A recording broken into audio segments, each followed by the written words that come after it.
Well.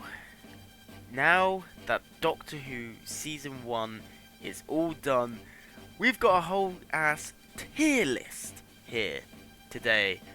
Hello everyone, it's Fanbuzz Official Studios here. I thought, now that Season 1's done, we've got the first half of RTD2 done, and now we're waiting till Christmas Day. I had the pleasure to see Legend of Ruby Sunday and Empire of Death in the cinema for the midnight release. That was an exceptional experience, but we'll get to that. We'll get to that eventually. But I thought I'd do this tier list video because I wanted to talk about the season at least on the channel. I didn't want to do like separate reviews for each and every episode. I just wanted to do a tier list where I get to just talk about the current era, and we're gonna be starting with the Star Beast right here. Now, for the entirety of the 60th, I had mates around watching this, so it was a very cool experience. But just, you know, this is probably going to be a controversial tier list because the RTD2 has been very divided, and people have criticised it with some good criticisms that I do essentially agree with, but then you get the, you know, the quote-unquote racist crowd. Honestly, like, those sort of attacks just, it makes me just hate the fandom, you know. It makes me honestly hate the fandom, but what can we say? What can we say? We're not going to talk about that anyway. We're here to talk about the RTD2 era and where I would rank these episodes so far. So let's start with the Star Beast, shall we? Yeah, it was a good start. It was a good start. I think looking back on it now, you know, it was very safe. It was a very safe episode, but it was a fun episode to get back into it, and it brought back a lot of love for Doctor Who, for me personally, anyways. Because the last era, we won't go into detail on that, but it's had its ups, but it had its downs, very much, a lot of downs. But yeah, I'm just gonna put Star Beast in B. I think it was a decent enough opener. I loved seeing Beep the Meep. The Wharf Warriors were very good, and of course seeing David Tennant and Catherine Tate back together again. What a treat that was! Absolutely amazing to see. The visuals, very, very lovely. The cinematography, beautiful. Rachel Talalay, please bring her back. Russell, we need more of her. She's brilliant, fantastic director. Directed one of my favourite episodes of all time, Heaven Sent. But yeah, Star Beast is overall in B. Now, Wild Blue Yonder, let's just fucking put that right up to S tier. It's goated. It's a goated episode. I don't care what anyone says, it's a goated episode. An episode that just features the Doctor and Donna, just those two, and they got to play villains as well. Oh my god, it was so good. It was so weird. It was just very, very, like, different, you know. It was different, and that was good. It was a good different. The effects were like, they were wacky, yeah. They, like, sometimes they look like Snapchat filters, but it was still unsettling because I'm like, they're not supposed to look like that. But yeah, I absolutely loved Wild Blue Yonder. I thought it was very good, and I still love it to this day. I rewatch it a lot. It's a very good episode, and of course, how can I talk about this episode without mentioning the ending? My man, Bernard Cribbins. R.I.P. Soldier. Honestly, like, when he showed up, there were tears. Honestly. Just getting to see Wilf reunite with this face of the Doctor as well was just, it was chef's kiss, chef's kiss. Now then, the giggle. We're gonna go with S tier as well. I'm not gonna lie, I think it's goated as well. Neil Patrick Harris as the toy maker. Oh, so damn good, so damn good. Honestly, he's just phenomenal. Phenomenal. Like, I absolutely adored his performance. Like, his different, like, accent changes. It was so cool. So cool. I also very much loved the whole bi-generation, believe it or not. Yes, I actually like it. I thought it was cool. It's something different, something new. And getting to see Shooty and David Tennant together was brilliant stuff.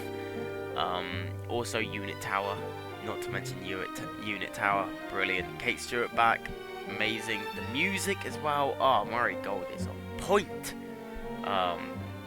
Also the ending of that episode really tugs on the heartstring with 14 going like, I've never been so happy in my life. I'm like, he's got what he deserved, man. A happy ending. So let's hope we leave it at that with the 14th Doctor. Now then, moving on to where the era properly starts in a way. Like, I see the 60th as like a sort of reach. But yeah, the church on Ruby Road. First Christmas special since 2017, twice upon a time.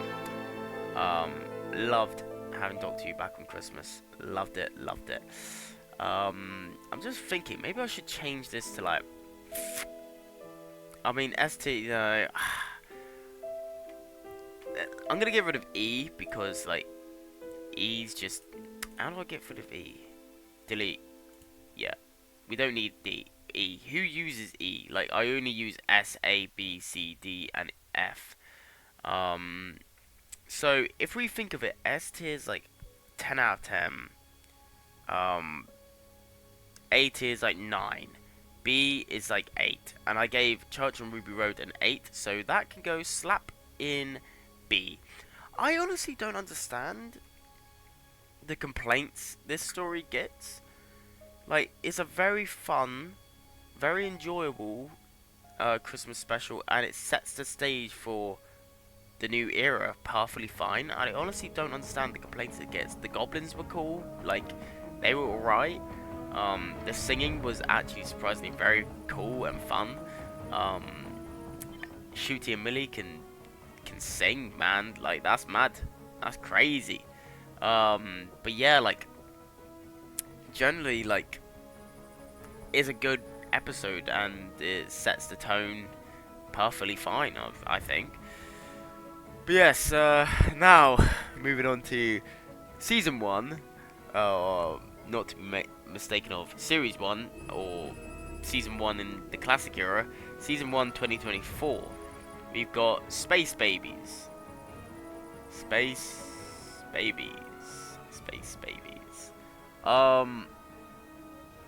Yeah. Space Babies has like some good moments in it, very good moments. Like, the opening's great. The scene where Shooty, I say Shooty, I mean the Doctor and Ruby are talking, when like it's revealed, when that sort of screen opens up and it reveals space and the planets, and Ruby's there like gobsmacked, and I really love the line of like, I don't have a home, I don't have a people. Like, that line is, I love it, and the way it's delivered. But like, again, Shooty is just phenomenal. But the Space Babies in general, like the actual babies in space, like, it was funny. Okay, like, don't get me wrong, it was funny. It was actually quite funny. But I don't think it was a good opener, because RTD is all about, he's like, this is such a good jumping on point, and I'm like, Charging Ruby Road is a better jumping on point than Space Babies. I feel like if new viewers, well, not all new viewers, some new viewers might go, what the fuck is this? They're talking babies. What is Doctor Who? Why am I watching this? But it was overall, it's enjoyable. Like, it's not bad, but it's not amazing. It's just alright. So this is gonna go in D or C. It's not. Nah, it's C. It's C. I'm gonna go with C. Yeah, it was alright. It's okay. Now onto the Devil's Chord. I was expecting it to be more musically, not gonna lie, and I was kind of disappointed that it actually wasn't.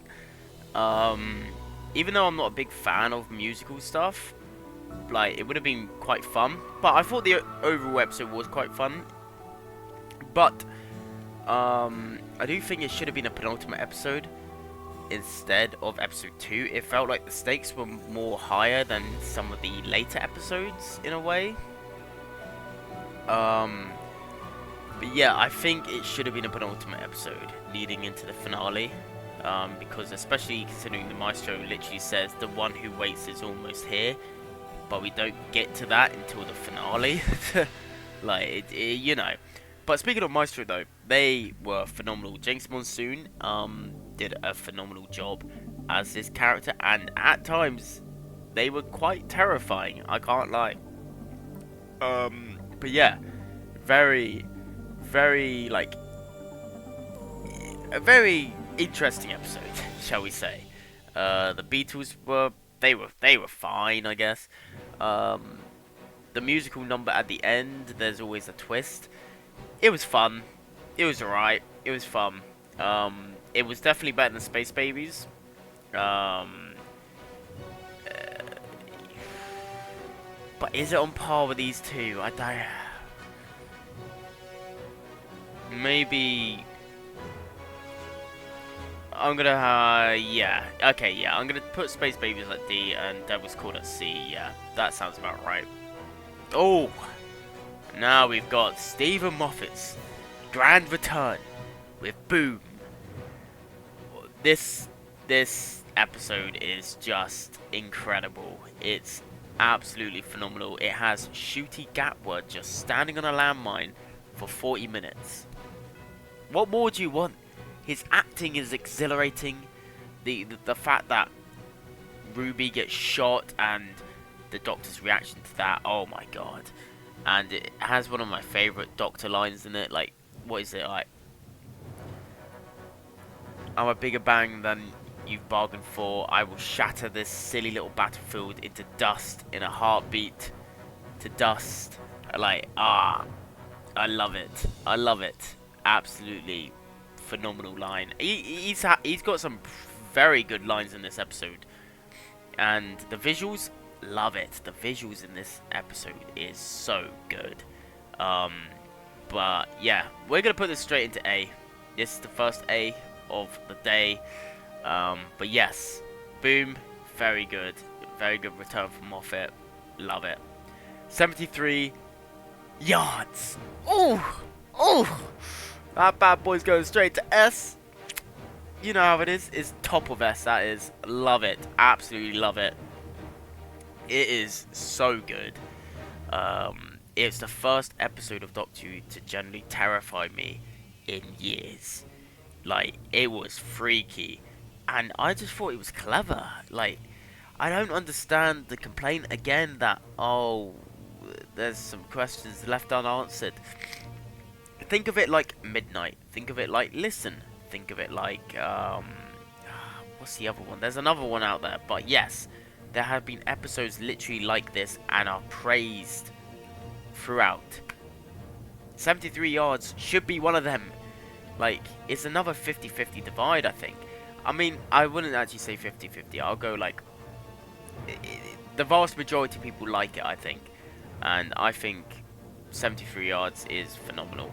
And the whole woman just standing, like always being 73 yards, and you can't make out her face. I love it. And Kate Stewart's little appearance in it was very cool. Unit literally on top form, about to like get this person, and then boom, it turns around, all looking at Ruby. And that's the other thing that made it creepy. Everyone would turn around after speaking to the woman, look at Ruby, scream, and run away. I love it. It was so unsettling. And don't even get me started at the ending. Oh, it was like Blair Witch, man. When you had the woman in the corner, just getting closer and closer, facing away from Ruby, only to turn around and then it's revealed it was Ruby all along. It was so cool. So cool. Honestly, I love it. I absolutely love it. So yeah, S tier. Now then, Dot and Bubble. This episode was my least anticipated episode of the season. But boy, was I pleasantly surprised, I tell you. That, it's going in B. It's going in B. I don't care. I don't care. It's going in B. Say what you want. Say what you want. It's going in B. Dot and Bubble was good. It actually was good. The actress who played Lindy, like, I hated her. Like, I hated her, and that's the point. I didn't hate the actress. Don't give me. No. The actress played the character perfectly to the point that it made me hate her. Like, that's when you know it's a pretty good actress. The whole social commentary of the bubble itself, I thought was good. The commentary in this episode was very subtle, and that's what it should be.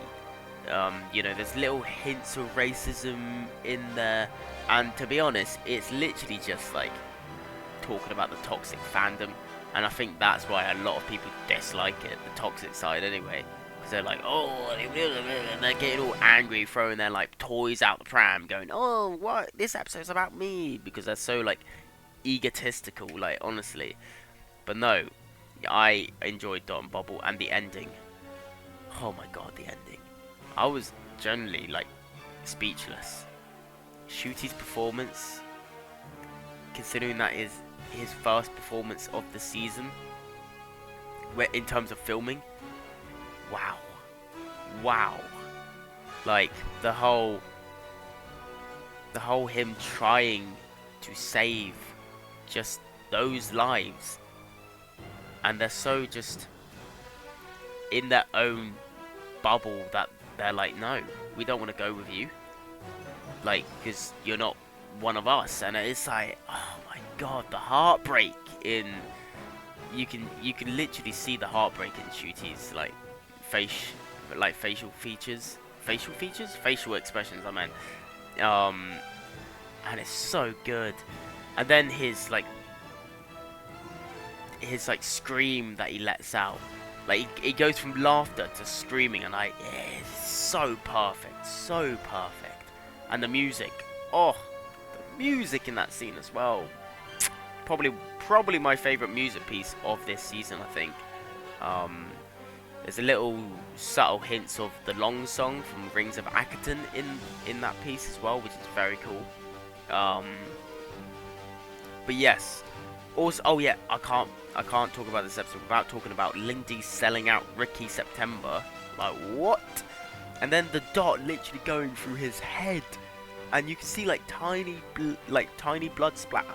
And I'm like, Jesus Christ! This episode went from being like quite funny to dark, like, so quickly. Also, I love the slug designs, and the slugs were the MVP of that episode. They weren't the villains. They just weren't. They honestly weren't. It was the humans that were the villains in my eyes, I'm telling you. But yes, Dot and Bubble, very good. Now Rogue. Now this is gonna be controversial, I think. Because when I watched this episode, I watched all of these episodes, by the way, at midnight. Apart from the 60th, because they weren't released at midnight. But Rogue, when I when I watched it, I came away from the episode being like, yeah, that was alright. It's actually generally the first episode of the season where I wasn't too sure what to think of it. And for some reason, I have to clarify this. No, I did not dislike the Doctor kissing another man. I have to clarify that. I did not. I thought it was fine, it was alright, it was whatever. It, to me, felt like another Madame de Pompadour scenario, or all the times there's been one episode where the Doctor just kisses someone. Like, it's whatever. It's whatever. But, like, the villains, they were just generic.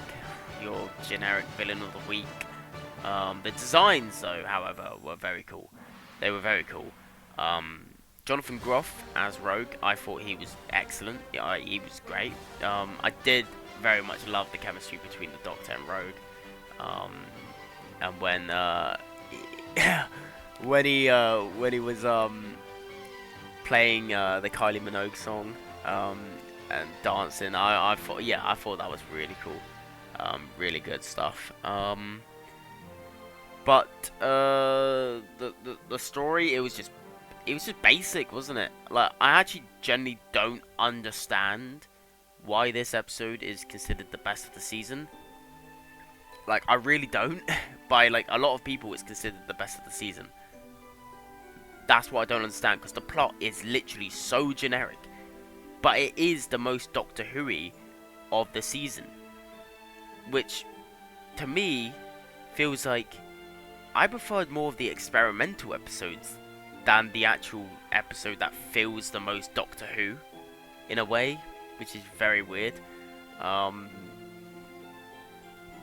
I don't know, maybe I need to watch Bridgerton or something, because there was a lot of references to Bridgerton in that. They had they had Billie Eilish's Bad Guy playing on in the background. They had Poker Face as well. I thought those were cool additions.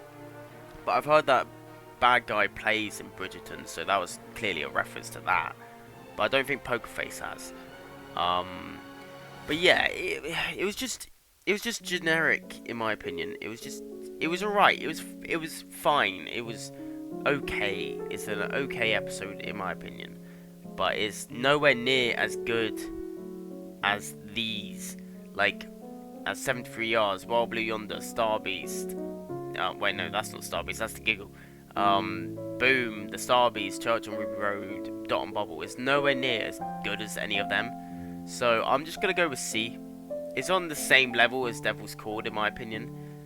But it is better than Space Babies.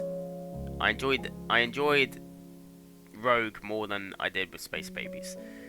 Now then, onto the juiciness. Legend of Ruby Sunday and the Empire of Death, the last two episodes of season 1. Yes, I got to see these two episodes in cinema. And I tell you what, never ever miss a chance to see Doctor Who on the cinemas, because it is electrifying. The atmosphere is always so good. Every time it's come to cinemas, I've always gone. I watched Day of the Doctor there, I watched Deep Breath there, and now I watched these two in cinemas, and it's so good. It's just something about watching your favourite show on the big screen. It just hits differently, and I love it. So let's talk about Legend of Ruby Sunday first. Yes, I absolutely fucking love this episode. I don't care. It's brilliant. It has the lovely RTD1-esque build-up. It's honestly so good. I wish this finale was a 3-parter. I feel like it should have been, because Legend of Ruby Sunday was just the build-up to the last episode, and I think it just should have been like, you know, Utopia, the Sound of Drums, and the Last of the Time Lords. It should have been that, but unfortunately it wasn't. But I still loved it. I loved the time window stuff. That was cool. I loved the TARDIS crashing in, and then it literally going straight with our like fan theories, like, oh, S Triad is an anagram of TARDIS. Oh, Susan Triad, Susan Foreman. Oh shit. but it turns out it's the wrong anagram, and it's Sutek back. We all theorized Sutek for the longest time, even before this season came out, which is mad. But yeah, just to see Sutek back, that reveal gave me chills. I was screaming at like silly o'clock in the morning. I was on the edge of my seat all the way throughout. I was just gobsmacked by what I was witnessing, and getting to relive that in cinemas. Fantastic stuff. So yes, this is going in S tier. S tier right there. It's a 10 out of 10 in my opinion. Now, the Empire of Death. Like, I always hate going to Twitter after you've actually, you know, like, enjoyed an episode, and then you see, like, it being just divided. It's so interesting to me, you know. It's really interesting.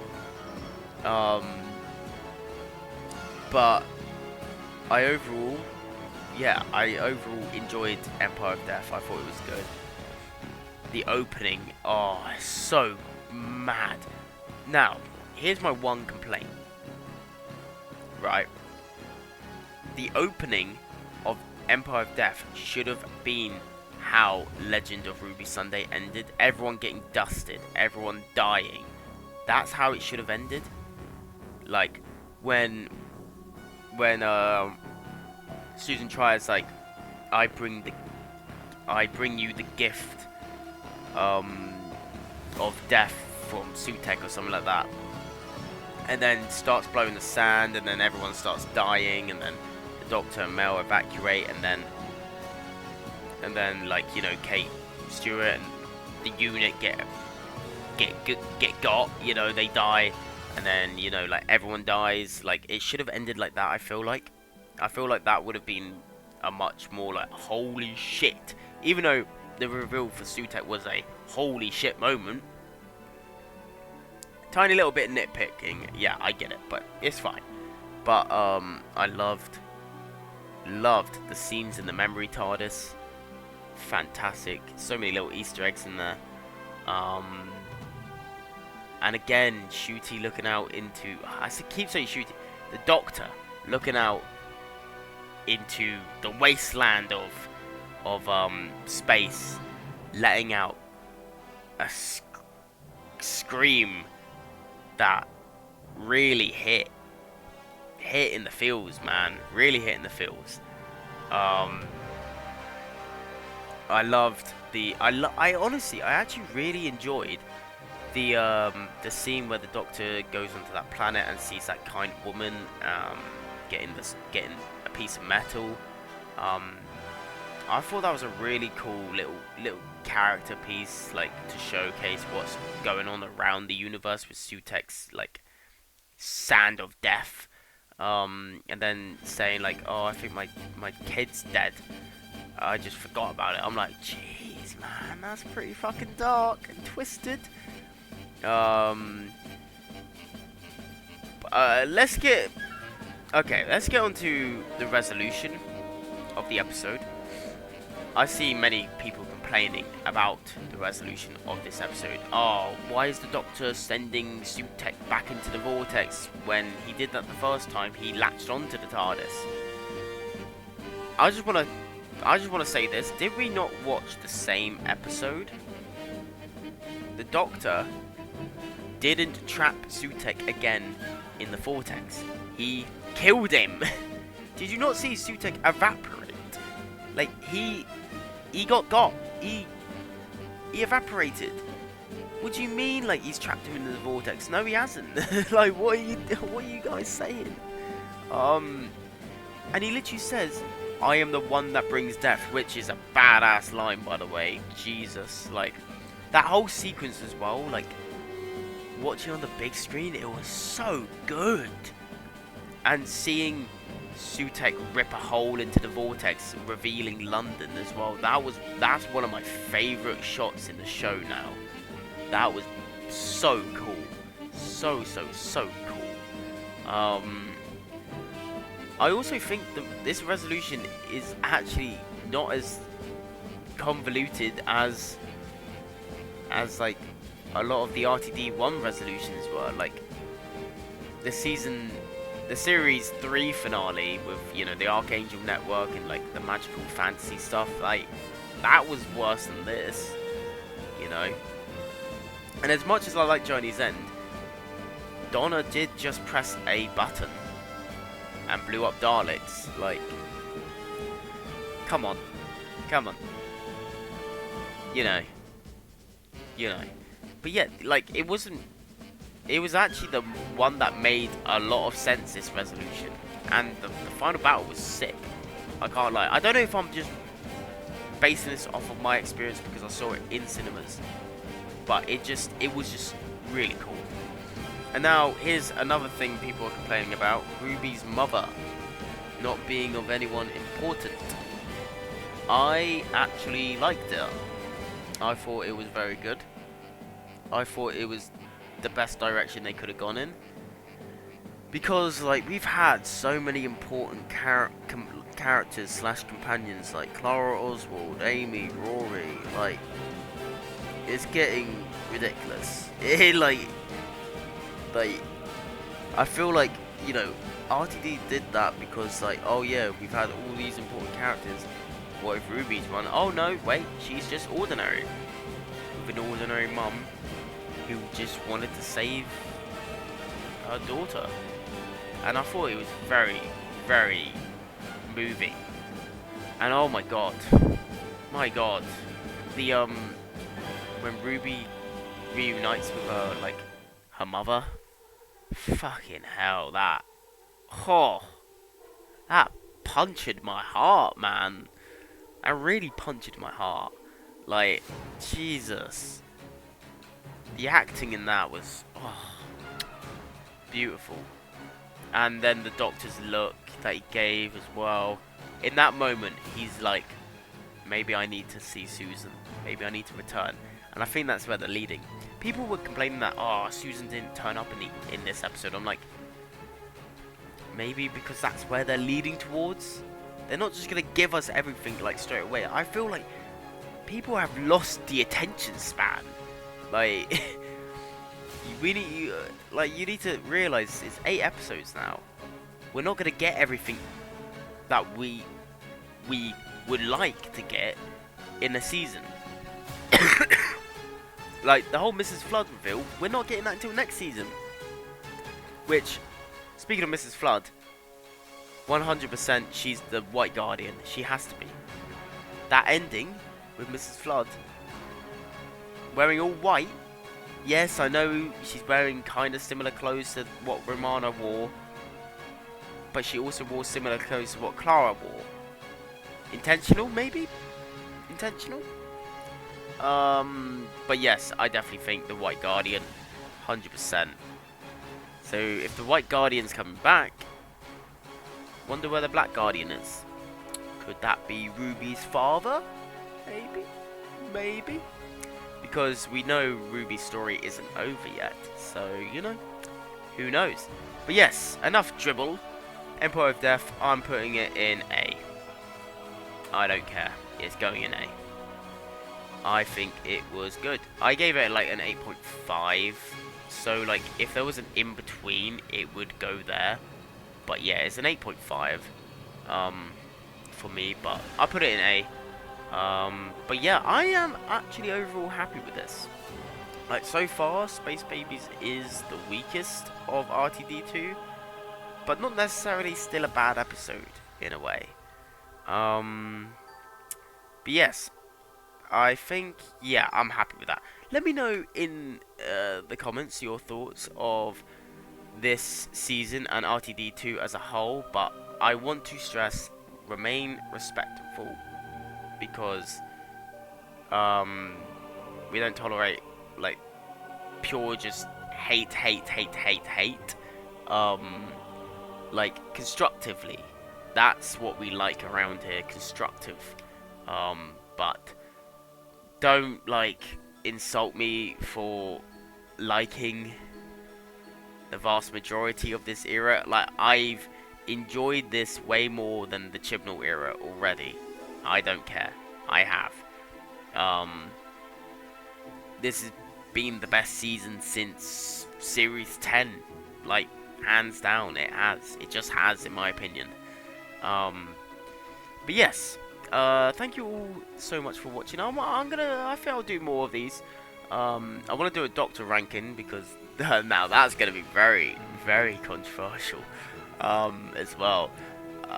But yes, overall, I think this season was solid. It was solid.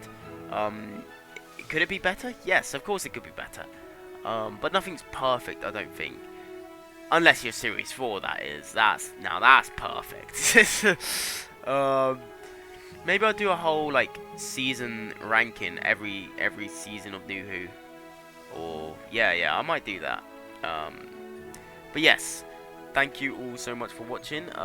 Drop some likes in the video if you enjoyed. Let me know your thoughts in the comments below. What your hopes are for season 2 as well.